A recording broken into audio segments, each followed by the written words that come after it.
have an interesting week, obviously, with the holiday on Thursday, but being able to get 2 games in 3 days again, going to be a quick turnaround. So, coming off of a Sunday night game, trying to utilize yesterday and then today to really prepare ourselves to play against, 2 teams in 3 days, and probably going to see, close to maybe 75% or at least 80% of both games playing against zone defenses. So, trying to get organized offensively. We'll get back to work, I think, here this afternoon. Continue to try to progress defensively, and hopefully on Wednesday night we'll be ready to go against an Arkansas State team that's playing very up-tempo, changing their defenses. Could see a lot of full court pressure in the game, so expect it to be another hard-fought game. Zach, we're using these. Yeah. I know it's probably not as much time as you'd like, but you've kind of had these first, I think, about 3 days off between Seton Hall and South Florida. Now a little bit of time here. Have you maybe been able to do a little bit more between Seton Hall, South Florida, between South Florida and Arkansas State? Yeah, Seton Hall, was a Wednesday night game, getting back late, and the players were off on Thursday. Really went to work on Friday and Saturday, kind of, continue to elevate our effort level in practice, continue to watch the films and see what's right and what's wrong. And, I thought our South Florida performance, just in terms of watching the film a couple times and communicating with our players, I thought we played pretty hard that game. I thought we competed. And, Juwan did a really nice job in the second half for us, igniting sort of our team to play with a little bit more confidence down the stretch. But watching film, taking yesterday as a day that, got to be smart with them. Just coming off Sunday night, today is going to be a hard work, and we'll have Wednesday day in between, and then Friday. But definitely spending some time on ourselves is the most important thing. You said something last week at the radio show about getting back late from Seton Hall, going home, and pulling up the game from around this time last year. Were you just kind of looking for something, just reassurance, peace of mind, and just that defense could get better from this time of year? What were you kind of trying to get? Just both. I mean, you're looking back, and at the same time of year, you sort of remember all the good things that happened throughout, certain teams that you've had and what they look like as a finished product. But you sometimes have to go back and, go watch a November practice from a team a couple years ago. You're going to see the same stuff. Each team is pretty much the same. They're always building, they're always developing. And for our team, you just mentally as a coach, you want to give yourself an image of where you're at, compared to previous seasons. So we're getting better. We have to continue to find a way to tighten things up as much as we can defensively, and effort can't be negotiable at all, and it's something I think that we're starting to figure out a little bit. Offensively, continuing just to get guys to play with confidence. I think that's a big thing, finding guys to zero in on what we're asking them to do, play with great confidence, and execute, take care of the ball a little better, all that stuff. Does it help in this tip-off classic or whatever that you're getting to see film of teams that have played against teams you've already played, like Howard?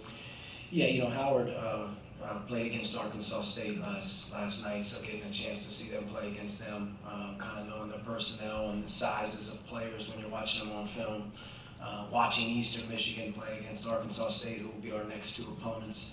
But it's early in the season. I think all these teams are developing. You're playing in many cases. You're going to play a team that's usually on a one-day rest. Arkansas State's playing last night, playing us tomorrow night. Eastern Michigan actually has a week off before they play us, and then they'll have to go to South Florida and play them on a day in between. So you're sort of jamming games in quickly, but you're seeing them against the same opponents, so to speak, that you're facing. So you get a chance to see the talent level, the size, what they're trying to do. Jim? Coach, a few weeks back you said that you just weren't getting the translation from the practice court to the games, and the play obviously has gotten better. Are you seeing that translation a lot more to your liking? We saw a lot more carryover into Seton Hall, and then a lot more carryover into South Florida, in particular on defense.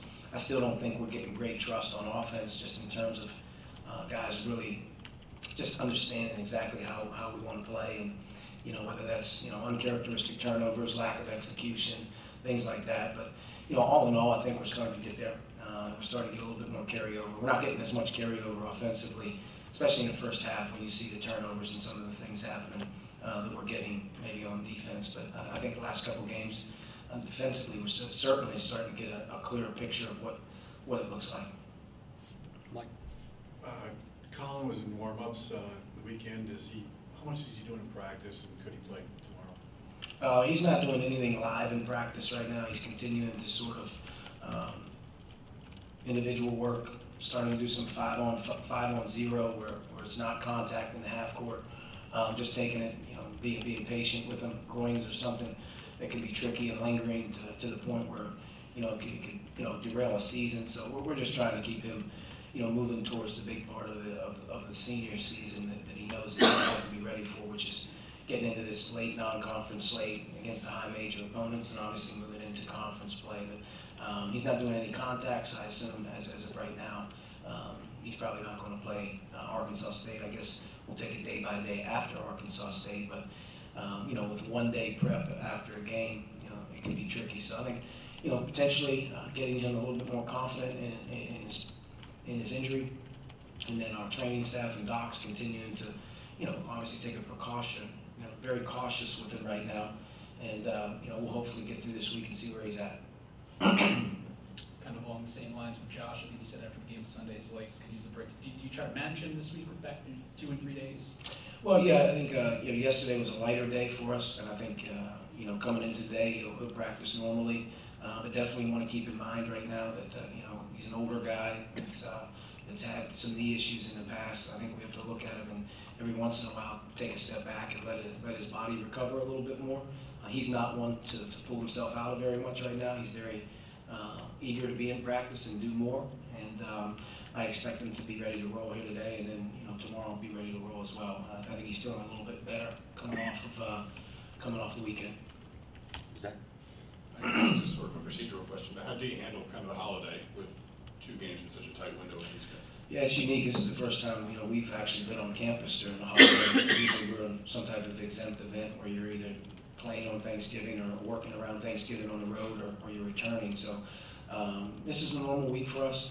Practice is normal. There's no classes, so we're sort of giving them a little bit of time in between when we see them in the morning and when we see them in the afternoon. But after Wednesday, clearly Thursday is going to be Thanksgiving, but we have 1 day to prepare for Eastern Michigan and 1 day to digest what happens on Wednesday night. So we'll have a couple sessions, with them film-wise probably in the morning, and then we'll have an afternoon workout, and then Thanksgiving will take place with our staffs, our players, our families.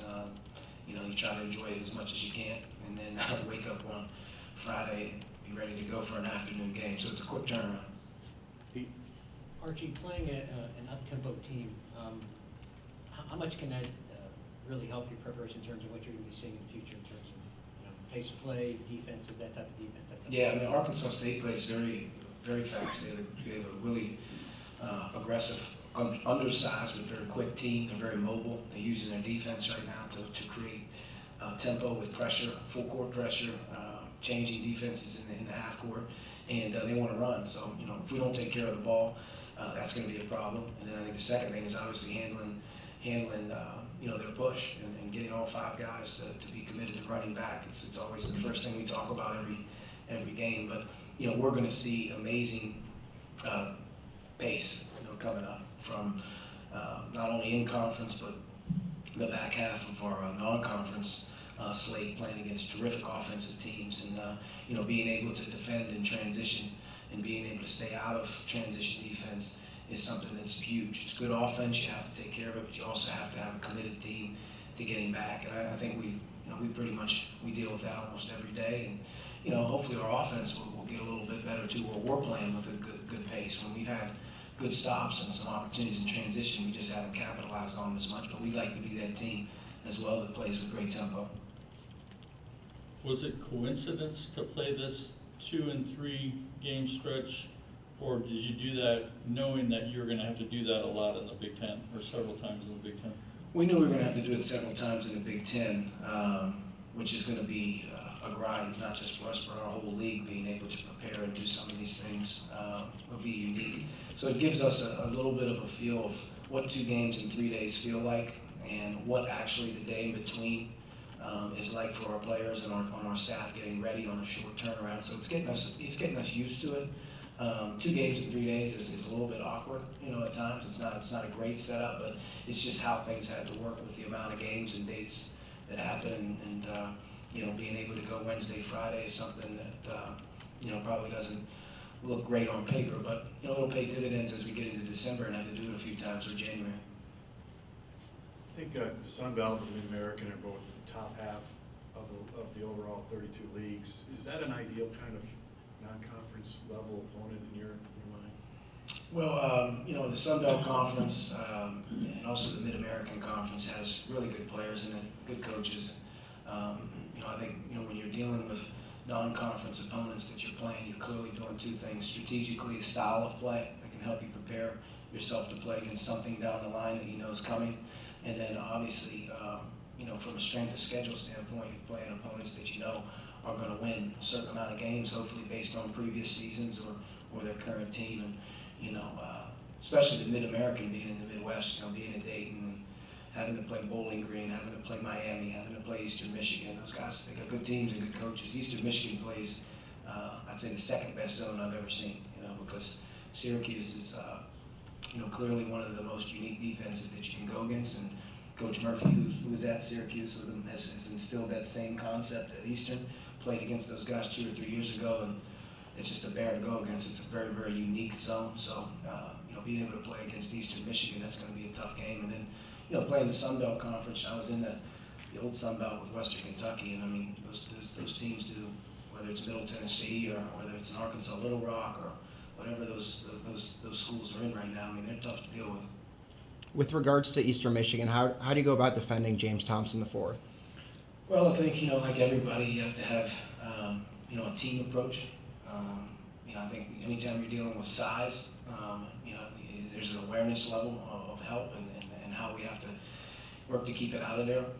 You know, I think the Seton Hall game clearly taught our staff and our team you know, a tough lesson on how you can't let a good front court player get going, and you can't let the team get in a rhythm and give him the ball as much as they got it to him, and, you know, playing inside out, you know, puts fouls on our front court, which is something we don't like. So it's going to be a team approach, but it's a quick turnaround, so we're going to have to be good at what we do more so than having to adjust on the fly to a certain player. We have to be really good at what we do, and that's when, you know, the best teams are really good, is when they execute what they do every day.